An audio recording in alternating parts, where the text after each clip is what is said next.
მართალია ზამთარია ქუჩაში, მაგრამ მე დარწმუნებული ვარ, რომ მოდის გაზაფხული და მოდის ასევე თავისუფლება. იმიტომ რომ აუცილებლად დაგვიგვინდება წარმატებით, ამაში ვარ დარწმუნებული. მე მინდა უთხრა ყველას, რომ ეს არის მძიმე ბრძოლა, რა თქმა უნდა, ჩემი სრული სოლიდარობა ყველა პოლიტპატიმარს. მე ასევე მინდა გამოვხატო ჩემი სოლიდარობა ტელევიზია თავარის ჟურნალისტური კოლექტივის მიმართ, რომელიც დახურეს სხვადასხვა манипуляციებით. მე მინდა ვთქვა, რომ დიდი ტელევიზიების დრო დიქტატურის პირობებში და საერთოდ თანამედროვე პირობებში ვარდება წარსულს და ჩვენ ახლა უნდა ვიმუშაოთ იმაზე, რომ ყველა მეთქად მე თავის დროზე ძალიან დიდი წვლილი შევიტანე რუსთავი ორის წარწერით და წარწერიდან თავარის შექმნაში და მithქვათ, რომ ახლა მიმაჩნია, რომ პარტიო ტელევიზიების სოციალური ქსელების გამოყენება არის ტელესატელევიზიო სივრცის მომავალი და ასევე ახალ შეგუებას უწევს ჩვენ ძალიან სამახო ჟურნალისტებს. ასევე მინდა ვთქვა, რომ სასაცილოა, როდესაც ვიღაცები თვალს არიდებენ ჩემ პოლიტპატიმრების რიცხვში ხსენებას, იმიტომ რომ სინამდვილეში ყველა კარგად იცის, ისთვის ვარ მე აქ. გახსოვთ რომ ლაპარაკობდი, რომ 9 მილიარდი დოლარი მოიპარაო. გახსოვთ რომ საუბრობდი, რომ არ გახსოვთ ახლა. რომ ჩამოიყვანეს ტელესოფლიოდან გადამდგარი პროკურორები, იქნებ სააკაშვილზე რამე მაინც ვიპოვოთ, სადაც აღებული თიძე გადასახვა მაინც. გახსოვთ რომ ლაპარაკობდი, რომ სააკაშვილ უამრავი ხალხი დახოცაო, უამრავი ვაჟკაცი გააუპატიურაო და ასე შემდეგ. და ბოლოს რაზე მასამართებენ? საქართველოში დაბრუნებისთვის და იჭაკებისთვის და სხვადასხვა საპრეზიდენტო ოფისის ხარჯებისთვის. ასე რომ მე მინდა ვთქვა, რომ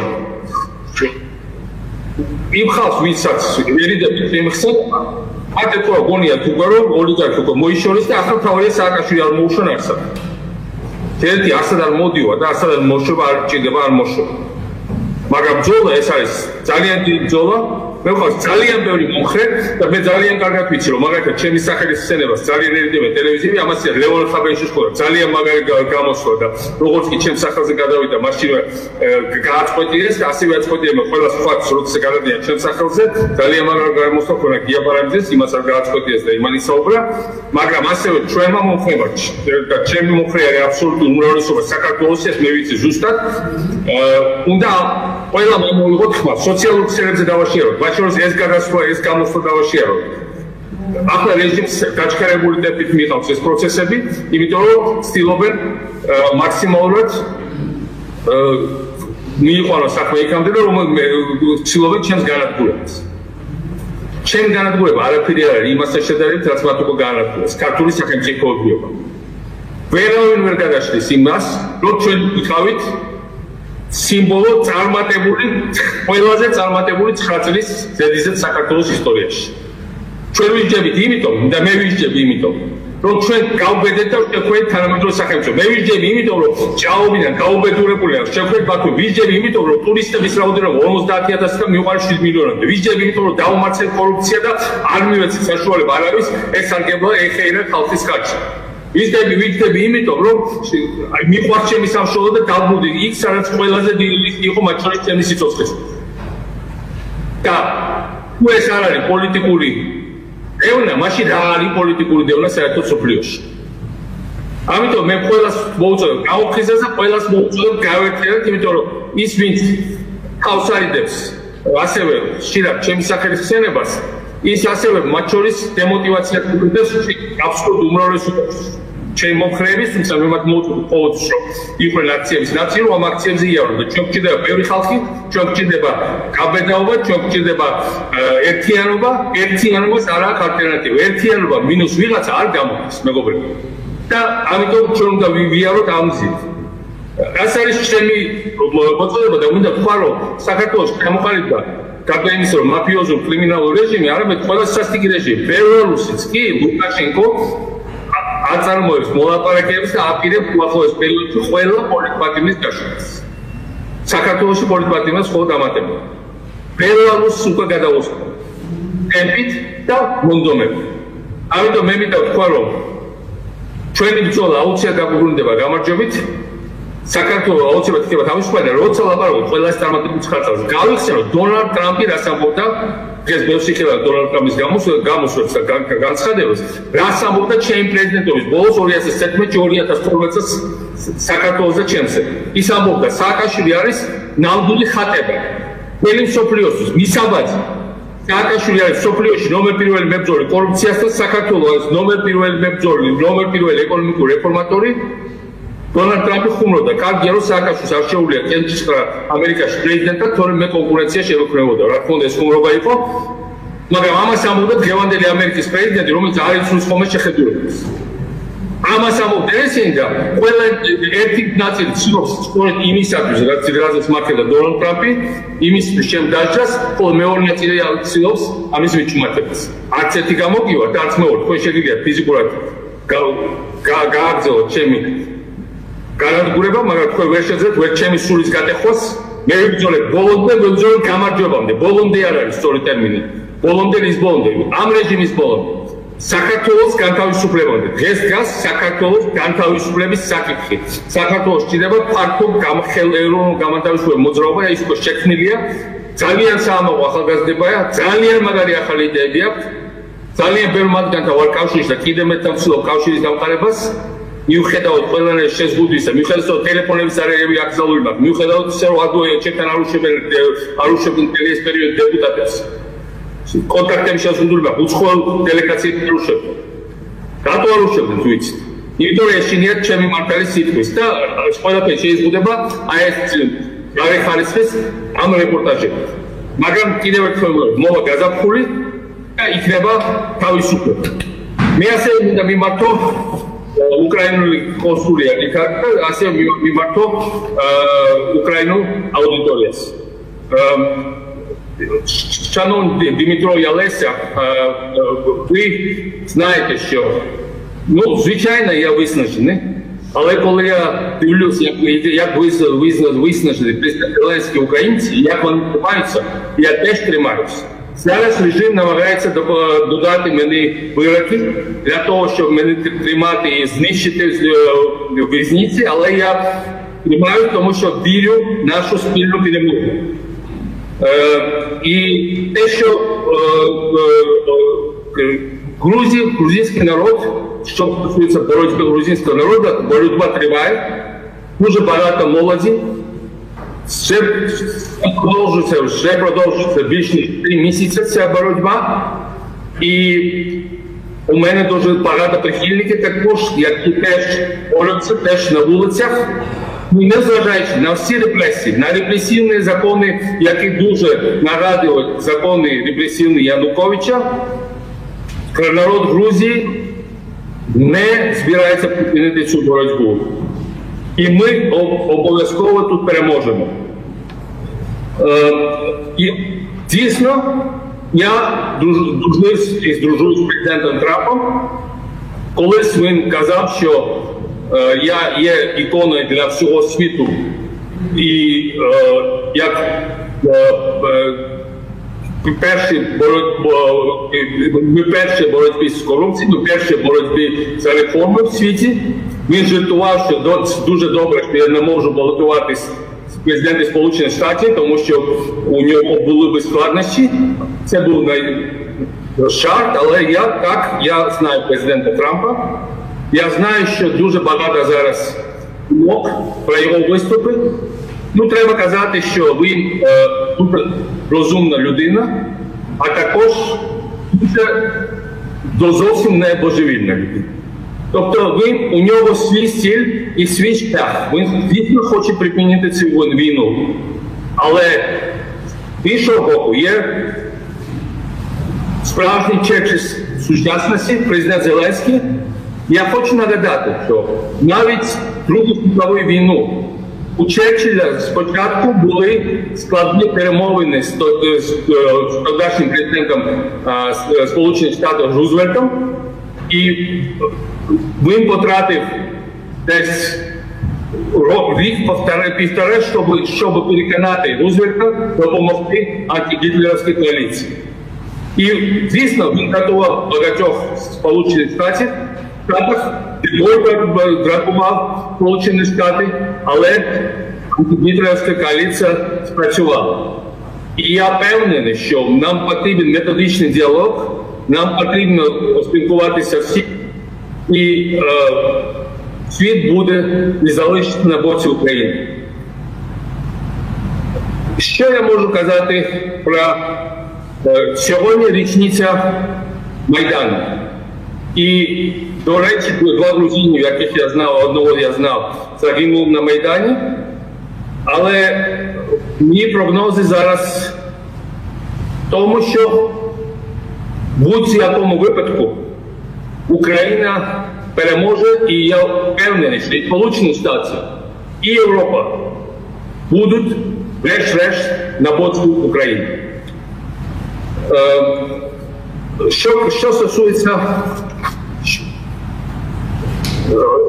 стосується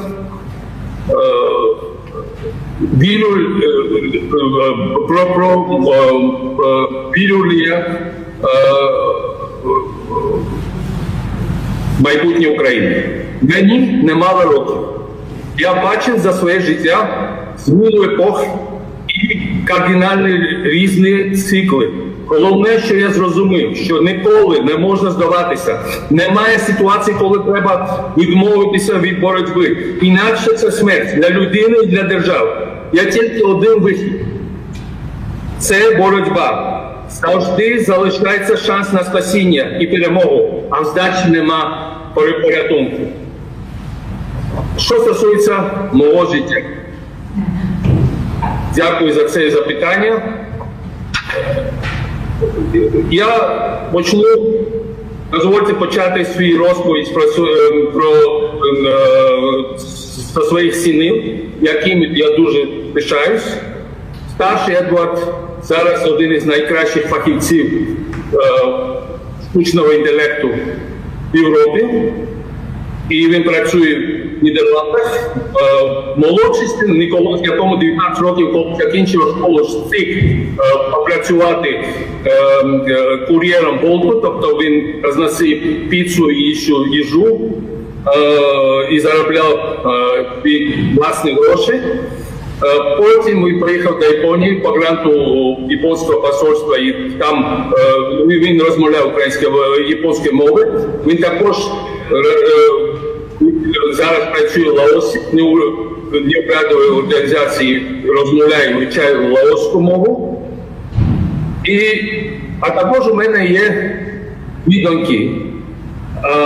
Старша 4-літня донька Аліска, вона зірка українського інтернету, вона розмовляє вільно на 3 мовах. І дуже привіта, дуже завжди відстоює свої права і бореться проти несправедливості. Дуже-дуже розумна. А також моя наймолодша донька Жашмінка, вона мешкає в Києві, багатоповерхівці.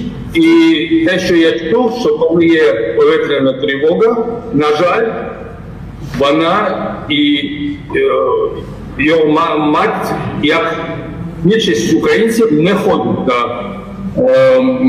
до бомбосховища, так що вони звикли. А це мене я дуже турбуюсь і хвилююсь по цьому приводу. Тим, чим мої дорослі синові схожі на мене, те що, окрім, що взагалі не цікавить гроші, і вони бачать свою функцію, свою місію в служінні суспільству. Це я їм передав. Я не знаю, це добре чи ні, чи що їх взагалі не цікавить ці гроші, але це як вийшло. І те, що трошки деморалізує моїх дітей, те, що вони бачать, що незважаючи на всі мої досягнення для Грузії, теперішня окупаційна влада поводиться зі мною таким чином. Але вони справляться, вони розуміють, чому це так відбувається. Мій син мені написав, що той боротьбі, що відбувається зараз в Грузії, тому поколінні, яке зараз бореться, є велика моя роль також. І я співавтор того, що відбувається зараз в Грузії. Я можу з цим погодитися. Так що, друзі, дуже зараз складний момент, але мені здається, що Це у нас вийде. Треба методично працювати. Ще раз кажу, Трамп дуже розумна людина, але є українські інтереси. І в 2012 році також Росія все зробила на виборах для того, щоб всунути мою партію від влади і привести проросійські елементи. Я впевнений, що український народ підтримує курс на незалежність, на свободу, підтримує президента, і це видно по різним опитуванням, але у нас союзників немає. Треба працювати з Сполученими Штатами. Треба працювати із президентом Трампом. Треба чути один одного і рухатись вперед. Іншої альтернативи у нас просто немає. ეს არის რაც მეთქვა სასაცილოა და სამარცხვინო რომ საქართველოში შემოსვლის იმ ადამიანო ვინც შექმნა თელი სასაზღვრო სამსახური, ვინც შექმნა თანამედროვე ქართული სახელმწიფოებრიობა, ვინც შექმნა ყველაფერი ვიცით რაც კიდევ შემორჩა დღეს საქართველოში და რასაც დიდი უროთი და ბურღით და ბულდოზერით არიან მიმდგარი ესენი ანგრევენ ესე როგორც ეხა გმირთა მოედანს ანგრევენ და უამრავი სხვა რაღაცა დაანგრიეს და გაანადგურეს და გადააკეთეს. ეს ხალხი აწყობს ამ ცირკს ამ ვითომ სასამართლოს იმისათვის რომ რაზე დამასამართლო, იმიტომ რომ თვითფრინავში ვიყავი შავსიებში და თვითფრინავი ვერ ჩაუფრინდებოდი საზღვარი დაკეტილი იყო უცხოეთში დამოუკიდებლად საქართველოს არ ყოფილიყავი და არ მივდო საქართველოს ქუჩებში არ მქონდა კონტაქტი ჩემ ხალხთან და ეს გრძელდებოდა მრავალი წელი და იმისათვის რომ მე მაინც გავბედე, გადავლახე, წამოვედი და ჩემი სიტყვა შევასრულე ჩემ ხალხთან იმისათვის აწყობთ ამ კომედიას და ცირკს. ძალიან მეწოდება ყველა ვინც ამაში მონაწილეობს, მაგრამ მეწოდება იმიტომაც რომ პასუხისმგებლობას ვერავინ ვერ გაიქცევა ბოლოს. ყველა ეხლა ამჯერად უკვე პასუხისმგებლობას ყველამ უნდა თავისი იგრძნოს. მარტო იმას ვერ გადააბარებენ, ვინც არ გაიქცევა ან რაღაცნაირად მოილაპარაკებს. საქართველო აუცილებლად გაიმარჯვებს, ჩვენ აუცილებლად გავიმარჯვებთ. ძალიან დიდი მნიშვნელობა აქვს ჩვენ ბრძოლას.